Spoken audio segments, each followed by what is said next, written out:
नमस्कार. Education and news या YouTube चॅनलमध्ये आपले पुन्हा एकदा सहर्ष असे स्वागत आहे. अंगणवाडी सेविका भरती 2025 यासाठी कोणती कागदपत्रे लागतील, फॉर्म कसा भरायचा, या सर्व बाबी या व्हिडिओमध्ये आपण सविस्तर जाणून घेणार आहोत. चला तर पाहूया. महाराष्ट्र राज्याच्या महिला व बालविकास विभागातर्फे तब्बल 18,882 पदांसाठी भरती प्रक्रिया राबविली जाणार आहे. यापैकी 5,639 पदे ही अंगणवाडी सेविका पदासाठी आहेत, तर 13,243 पदे ही अंगणवाडी मदतनीस पदासाठी असतील. याच पार्श्वभूमीवर या दोन्ही पदांसाठी अर्ज करायचा असल्यास कोणती कागदपत्रे लागतात, असा प्रश्न विचारला जात आहे. त्यामुळे ही कागदपत्रे नेमकी कोणती आहेत, चल पाहूया सविस्तर.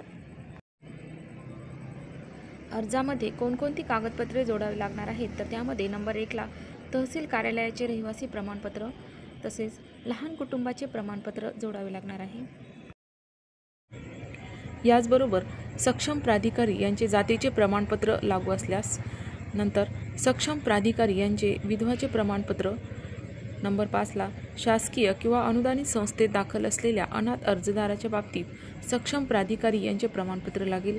तसेच शैक्षणिक अर्हता, पात्रता प्रमाणपत्र, गुणपत्रके, अर्जासोबत जोडलेली कागदपत्रे ही स्वतः साक्षांकित केलेली राहणे ही बंधनकारक राहील. याचबरोबर अंगणवाडी सेविका, अंगणवाडी मदतनीस यांना किमान अर्हता 12वी उत्तीर्ण असणे आवश्यक आहे.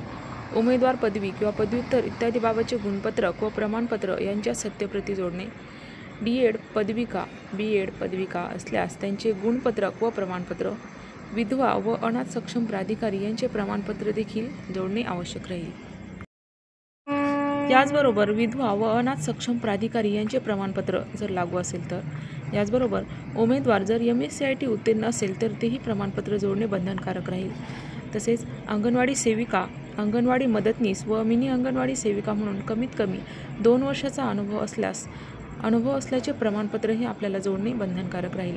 आणि याचबरोबर शेवटी आपले आधार कार्ड देखील जोडणे आवश्यक राहील.